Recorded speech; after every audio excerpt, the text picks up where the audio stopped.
Rasulullah Shallallahu Alaihi Wasallam bersabda, mantapkanlah dirimu pada kecintaan pada kami Ahlul Bait, sebab barang siapa menghadap Allah Subhanahu wa Ta'ala sedang ia mencintai kami, niscaya ia masuk surga dengan syafaat kami.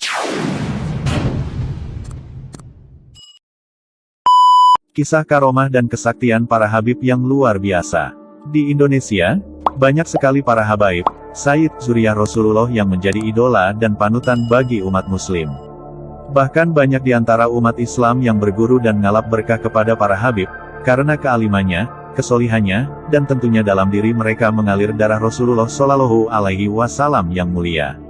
Sebagai muslim kita harus menghormati sekaligus mencintai keluarga dan keturunan Rasulullah Shallallahu Alaihi Wasallam yang disebut Ahlul Bait. Rasulullah memang mengimbau agar umatnya menghormati dan mencintai keluarga dan keturunannya. Rasulullah Shallallahu Alaihi Wasallam bersabda, mantapkanlah dirimu pada kecintaan pada kami Ahlul Bait, sebab barang siapa menghadap Allah Subhanahu wa Ta'ala sedang ia mencintai kami, niscaya ia masuk surga dengan syafaat kami. Demi Allah yang diriku, jiwaku berada di tangannya, tidak akan berguna amal seseorang bagi dirinya kecuali bila ia mengetahui hak kami. Hadis riwayat At-Tabrani. Hal ini karena Ahlul Bait memang memiliki kemuliaan tersendiri sebagai kerabat Rasulullah Shallallahu Alaihi Wasallam.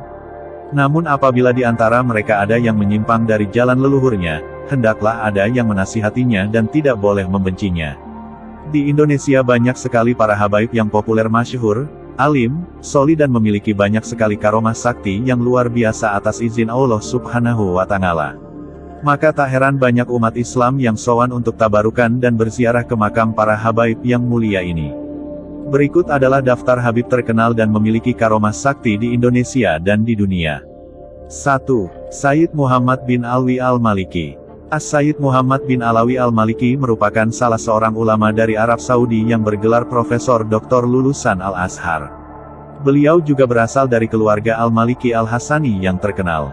Ayah beliau merupakan As-Sayyid Alawi, seorang ulama terkemuka di Mekah dan merupakan salah satu penasihat Raja Faisal, Raja Arab Saudi. Beliau dikenal ulama yang alim alamah dan sangat dermawan. Ayahnya merupakan guru dari ulama-ulama besar Indonesia seperti Kiai Haji Hashim Asngari, pendiri Nahdlatul Ulama, Kiai Haji Maimun Zubair, Kiai Haji Abdullah Fakih, pendiri Ponpes Langitan. Selain daripada itu beliau juga menjadi rujukan santri tanah air dalam menimba ilmu dan dianggap sebagai imam besar Ahlus Sunnah wal Jamaah di zamannya. Maka tak heran nama beliau sangat terkenal di Indonesia.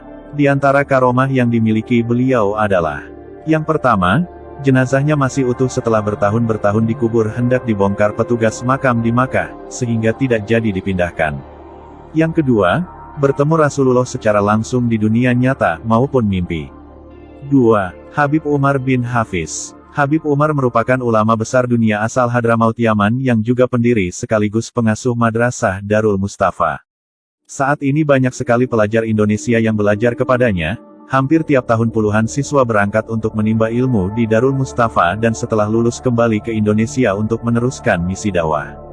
Salah satu muridnya yang sangat terkenal di Indonesia adalah almarhum Habib Munzir bin Fuad al-Musawa. Beliau juga cukup sering berkunjung ke tanah air Indonesia ini dan telah berkeliling di banyak kota-kota besar di Indonesia setiap tahunnya. Adapun karomah beliau, yang pertama, mampu menaklukkan singa dan jin. Kedua, bertemu Rasulullah dalam mimpi. Ketiga, lolos dari kepungan musuh. Keempat, muncul cahaya berbentuk lafaz Allah di kening beliau. 3. Habib Salim bin Abdullah Asyatiri. Habib Salim bin Abdullah bin Umar Asy-Syatiri lahir di kota Tarim. Ayahnya Habib Abdullah adalah pendiri Rubat Tarim yang telah melahirkan ribuan ulama dan santri dari segenap pelosok dunia muslim.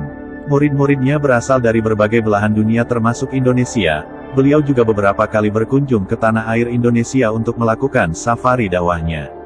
Adapun karomah beliau adalah: yang pertama, mampu menghafal ribuan kitab-kitab. Kedua, mempunyai ingatan dan kecerdasan super kuat. Ketiga, terkenal kasyaf dan cermat mata batinnya. 4. Habib Munzir bin Fuad al-Musawa. Siapa yang tak kenal sosok ulama karismatik ini? Beliau adalah pendiri Majelis Rasulullah yang merupakan majelis taklim terbesar di Indonesia bahkan di dunia saat itu. Setiap menggelar acara tablik akbar selalu dihadiri oleh ratusan ribu jamaahnya dan bahkan jutaan dari berbagai daerah terutama Jakarta. Dakwah beliau yang santun dan sejuk mudah diterima oleh semua kalangan masyarakat. Beliau adalah salah satu tokoh dan idola masyarakat Indonesia di bidang keagamaan. Meski beliau telah meninggal, namun akan selalu dikenang sebagai ulama Nusantara paling berpengaruh di Indonesia. Adapun karomah beliau, yang pertama, mampu menaklukkan santet dan tukang sihir. Kedua, sembuh dari percobaan pembunuhan. Ketiga, dijemput Rasulullah dan wafat sebelum berumur 40 tahun. 5. Habib Lutfi bin Yahya. Habib Muhammad Lutfi bin Ali bin Yahya, beliau adalah pendakwah kelahiran kota Pekalongan. Beliau adalah ulama karismatik yang sangat dihormati semua kalangan, khususnya warga Nahdlatul Ulama. Selain itu, Habib Lutfi juga menjadi rais Am Jamiah Ahlu Tarika Al-Mutabara An-Nahdiyah. Ia memiliki banyak sekali murid dan menjadi idola banyak masyarakat tanah air sebagai panutan umat, santri dan keluarga besar Nahdlatul Ulama. Beliau juga terpilih sebagai pemimpin Forum Ulama Sufi Sedunia atau Al-Muntada, Sufi Al-Alami.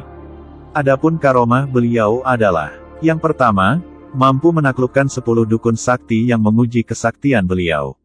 Kedua, mampu menyembuhkan kaki muridnya yang patah karena kecelakaan. 8. Habib Abdullah bin Muhsin Al-Atthas. Habib Abdullah bin Muhsin Al-Atthas disebutkan bahwa beliau adalah seorang waliullah yang berjasa dalam peradaban Islam di Indonesia. Nasab beliau tersambung kepada baginda Nabi Muhammad SAW. Al-Habib Abdullah bin Muhsin Al-Atthas lahir di desa Haurah, Hadramaut, Yaman. Setelah berguru kepada ulama dan wali besar, akhirnya beliau memilih berdakwah ke Indonesia, tepatnya di Emak, Bogor. Masyarakat pun sangat antusias untuk menghadiri majelis dakwah beliau. Di antar karomah beliau adalah, yang pertama, banyak orang bersilaturahmi saat beliau dipenjara oleh pemerintah Belanda. Yang kedua, menghidupkan ikan mati. Sebenarnya masih banyak para habaib yang belum tertulis karena keterbatasan waktu untuk riset dan pengumpulan naskah. Mereka semua adalah ulama dan dai keturunan Rasulullah SAW yang berjuang di jalan Allah dengan ketulusan hati dan tekad yang bulat sehingga seluruh hidupnya dipergunakan untuk menyebarkan dakwah dan ajaran Islam. Adapun penyebutan urutan-urutan daftar di atas tetap dengan tidak mengurangi rasa hormat kita kepada seluruh habaib dan ulama yang telah tetap istiqomah dalam menegakkan ajaran Islam. Hanya saja daftar nama-nama di atas menurut kacamata penulis merupakan sosok yang paling populer di tengah masyarakat kita saat ini.